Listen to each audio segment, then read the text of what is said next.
Some songs are built to last, others aren't, and somehow, those are the ones nobody forgets. The 1970s had more than its fair share of tracks that critics dismissed, radio programmers groaned at, and music purists flat out despised. Those same songs sold millions, topped charts, and launched careers that nobody saw coming. Today we're looking at 10 junk songs from the 1970s that made their creators legends. Number 10. My Ding-a-Ling by Chuck Berry. By 1972, Catch me playing with my ding-a-ling-a-ling, oh. Chuck Berry had already been one of the founding architects of rock and roll for nearly 2 decades. He had written songs that shaped the Beatles, the Rolling Stones, and virtually every rock band that came after. Nobody needed him to prove himself. And then he released My Ding-a-Ling. The song was originally written and recorded by New Orleans producer Dave Bartholomew in 1952, built on playful double entendres about a toy with bells. Berry had been performing a version of it live for years, turning it into an audience participation number that had crowds singing and laughing.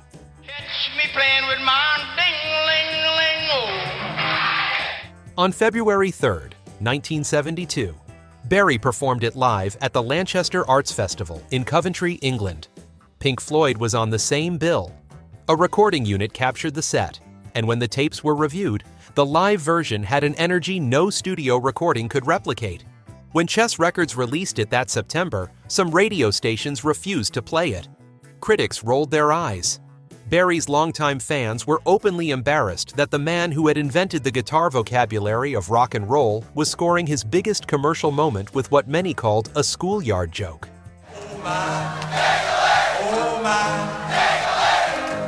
None of it mattered. My Ding-a-Ling became Berry's first and only number 1 on the Billboard Hot 100, sitting at the top for 2 weeks starting October 21st, 1972. It also reached number 1 in the United Kingdom, where it held for 4 weeks. It sold over 1 million copies and earned gold certification from the RIAA. In a 2010 interview with Rolling Stone, Berry was unapologetic. He spoke of a $200,000 check and said he had given the people what they wanted. After 25 charted singles and no number 1s, the man who invented rock and roll got his only chart topper with a novelty song. But held on to my ding-a-ling-a-ling, oh. Number 9. The Cover of the Rolling Stone by Dr. Hook and the Medicine Show. It's the thrill that'll get you when you get your picture on the cover of the roll. Dr. Hook and the Medicine Show were a ragged, funny, loose band from New Jersey who dressed like they had just stumbled out of a costume shop and had absolutely no interest in being taken seriously. Ray Sawyer wore an eye patch. The whole group looked like pirates who had wandered into a recording studio by accident. In 1972, poet and songwriter Shel Silverstein, the same man who wrote A Boy Named Sue for Johnny Cash and authored the children's book The Giving Tree, presented the band with a new song. According to guitarist Rick Elswit, they heard it during a session that had clearly been a lively one, and went from laughing to recording it within hours.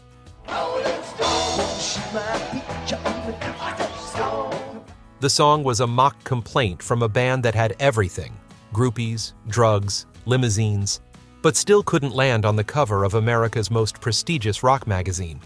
Columbia Records had reservations about some of the lyrics, but released it as a single in December 1972. It climbed to number 6 on the Billboard Hot 100 by March 1973. In the United Kingdom, the BBC refused to air it, citing a rule against songs mentioning commercial publications by name. A group of BBC disc jockeys eventually overdubbed their voices, shouting a substitute over the original chorus just to get it some airplay. On the cover of the Rolling Stone. Meanwhile, the band's manager convinced Rolling Stone editor Jan Wenner that the song was essentially a walking advertisement for his magazine. The March 29, 1973 issue featured Dr. Hook on its cover, caricatures of 3 of the 7 band members, with the caption, "What's their names make the cover?" A satirical song about wanting magazine coverage got the band magazine coverage. They got what they sang about.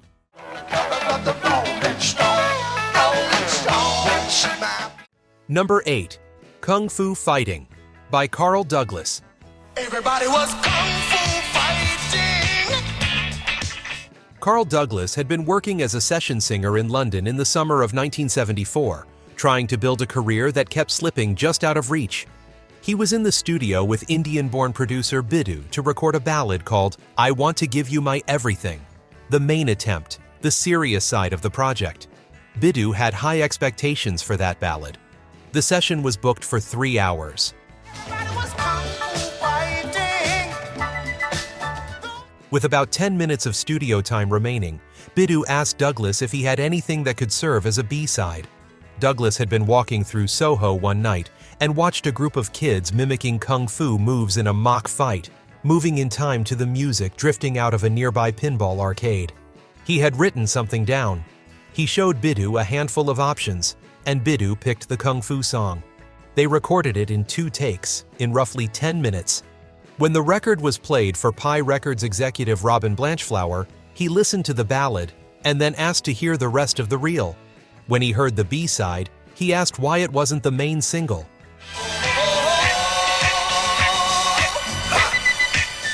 The song was released in August 1974. By September 21st, it had reached number 1 on the UK singles chart and stayed there for 3 weeks. In December, it topped the Billboard Hot 100 in the United States for 2 weeks. It was the first UK number 1 produced by an Asian producer, and in America, the first number 1 by a Jamaican-born singer.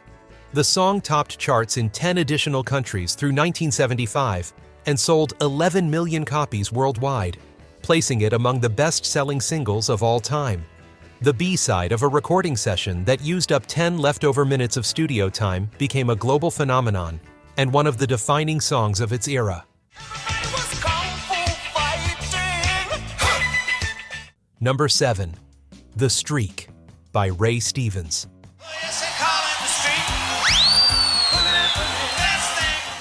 Ray Stevens had already been making records since 1957. He was a genuinely talented musician, producer, and songwriter who had won a Grammy and worked with Dolly Parton, Chris Christopherson, and Elvis Presley. Then, in early 1974, he was on a plane reading a magazine and came across an article about streaking, the short-lived craze of running naked through public spaces that had been spreading across American college campuses. He got off that plane with the beginnings of a song. Oh, yes, they call him the streak. 5 days after he released The Streak in March 1974, advertising executive Robert Opel streaked across the stage of the Academy Awards behind host David Niven. The timing was extraordinary. Stevens had not planned it. He had simply moved fast enough to have a song on the market when the craze hit its most visible peak. The song was built around a series of news report skits in which a reporter interviews the same witness at 3 different streaking incidents, while the witness tries and fails to stop his wife Ethel from looking. It was broad and silly, with canned laughter and a boogity-boogity chorus.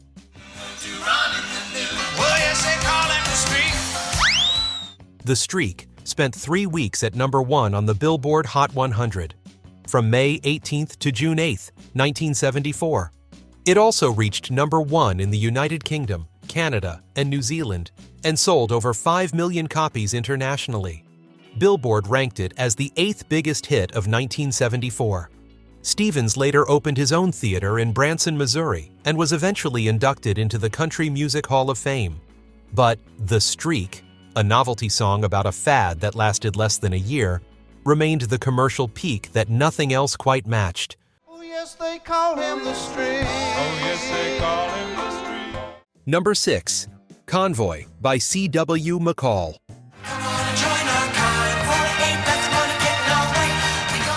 C.W. McCall was not a real person. He was a character, a fictional truck driver created by Bill Fries, an advertising copywriter working at an agency in Omaha, Nebraska. Fries had developed the McCall persona in 1974 while writing country-sounding jingles to sell bread. The goal then was to sell loaves of bread, not to make a hit record. Fries eventually signed a recording contract and started releasing actual songs as C.W. McCall. A few performed moderately well on the country charts. But it was in 1975, while driving his own Jeep on the interstate and listening to a CB radio, that Fries got the idea for Convoy.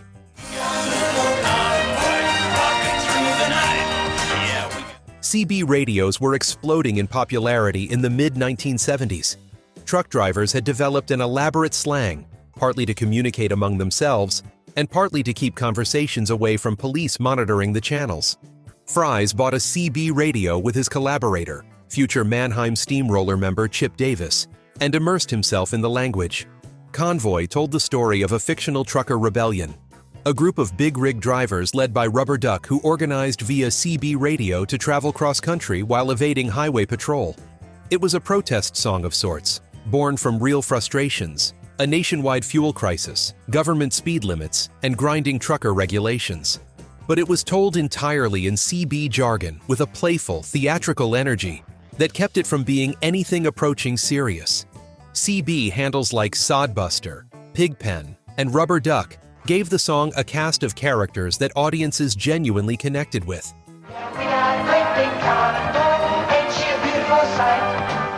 Released in November 1975, it debuted at number 82 on the Billboard Hot 100. It climbed to number 1 in early 1976, spending 6 weeks atop the country charts and 1 week on the pop charts. It reached number 1 in Canada and number 2 in the United Kingdom, selling more than 2 million copies in America alone. The song inspired a 1978 film directed by Sam Peckinpah, starring Chris Christopherson. It introduced CB slang, 10-4, bear in the air, put the hammer down, into the everyday vocabulary of millions of Americans who had never been near an 18-wheeler. A fictional character based on a bread commercial had produced one of the decade's defining pop culture moments.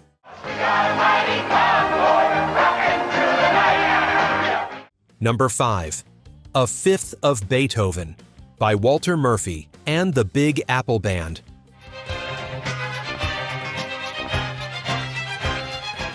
Walter Murphy was a classically trained musician who had studied piano at the Manhattan School of Music and worked as an arranger for Doc Severinson's orchestra on The Tonight Show.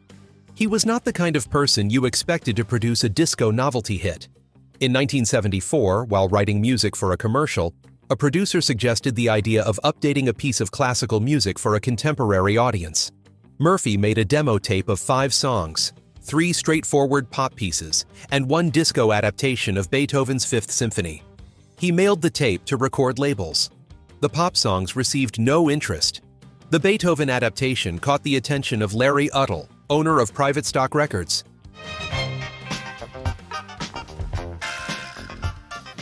Murphy played nearly every instrument on the recording himself.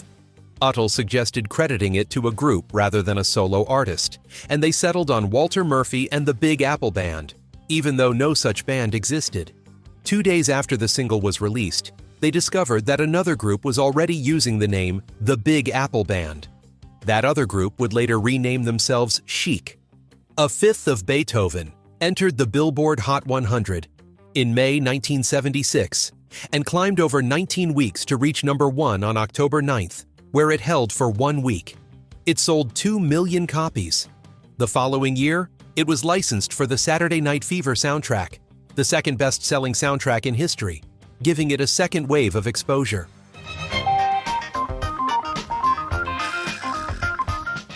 Murphy went on to write music for television and film, including a long collaboration with Seth MacFarlane on Family Guy.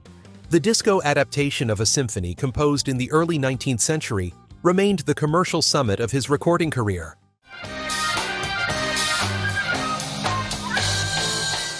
Number 4. Disco Duck by Rick Dees.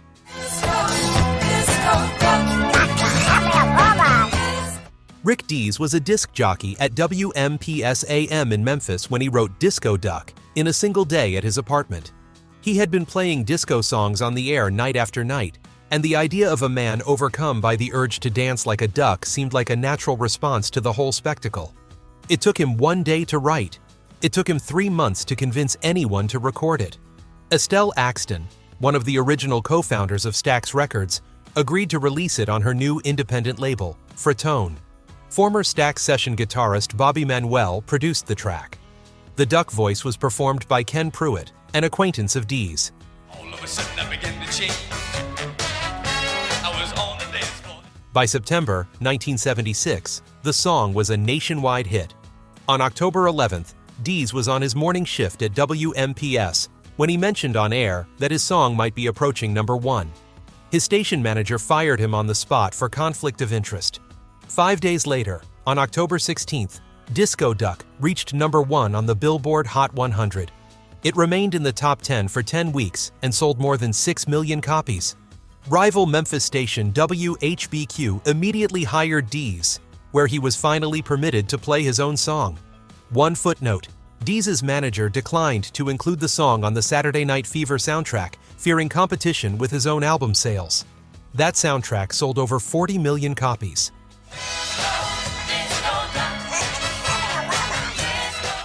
Dees went on to host the nationally syndicated weekly Top 40 for over 2 decades, reaching listeners in more than 200 countries.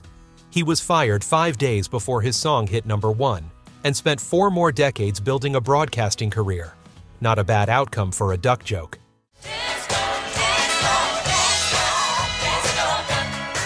Number 3. Muskrat Love by Captain and Tennille.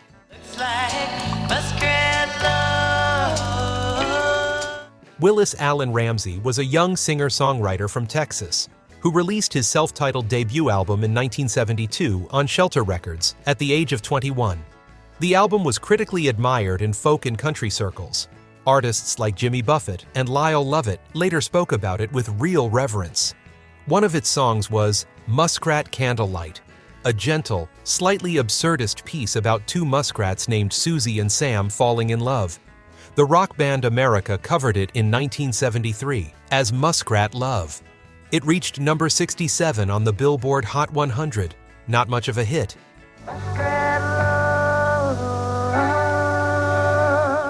Then Toni Tennille heard it on the radio while driving with her husband Daryl Dragon. She was certain they were singing about muskrats and made him pull over so she could absorb the lyrics. They found the sheet music the next day and added the song to their nightclub act. Daryl Dragon created a synthesized sound meant to represent the muskrats' voices, a small addition that audiences immediately loved. By 1976, Captain and Tennille were coming off the massive success of Love Will Keep Us Together. A Madison, Wisconsin radio station reported unusually strong listener response to an album cut of Muskrat Love, and A&M Records released it as a single. It peaked at number 4 on the Billboard Hot 100 and reached number 1 on the Easy Listening chart.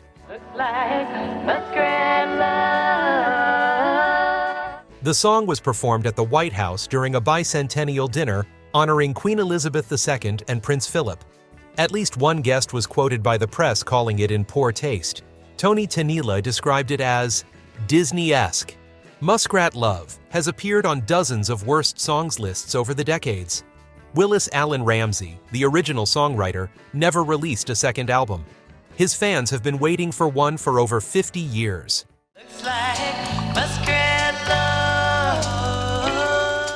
Number 2. Telephone Man by Mary Wilson.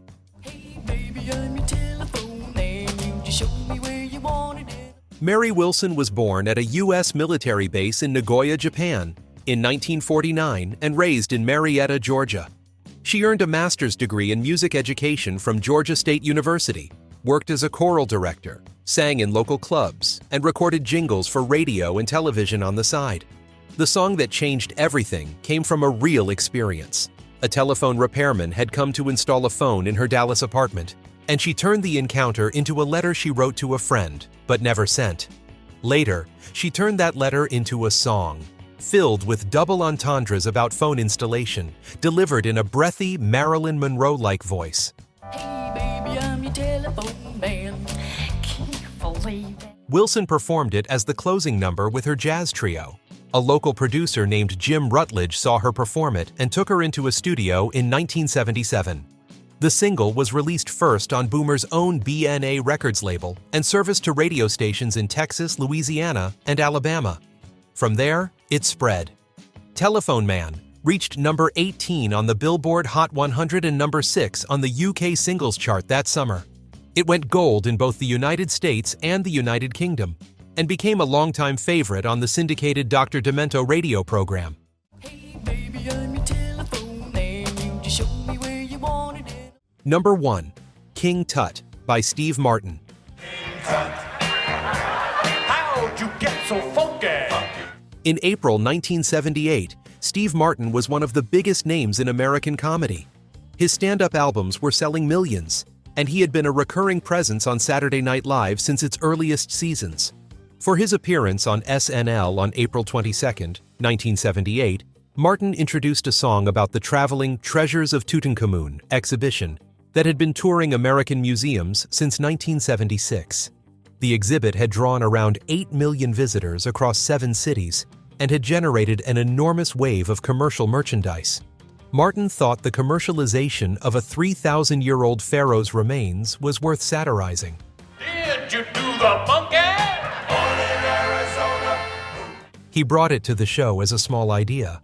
Producer Lorne Michaels gave it one of the most elaborate production treatments the show had attempted: an ancient Egyptian tomb set, full costumes, and live performance. The musicians were members of the Nitty Gritty Dirt Band, credited on the recording as the Toot Uncommons. When saxophonist Lou Marini, painted gold, emerged from a prop sarcophagus to play a solo, the studio audience erupted. The song was released as a single in May 1978 and reached number 17 on the Billboard Hot 100. It was certified gold after selling 500,000 copies in America and was included on Martin's album A Wild and Crazy Guy, which sold over 1 million copies. Martin went on to become one of the most celebrated writers, performers, and actors of his generation, earning recognition across comedy, film, theater, and bluegrass music. King Tut was a joke he brought to a television show almost as an afterthought, and it sold more copies than most serious pop records released that year. Dancing by the Nile. Disco. 10 songs that had no business being hits, and every single one of them was.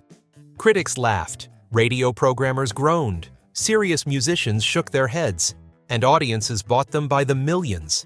The 1970s were a strange and generous decade.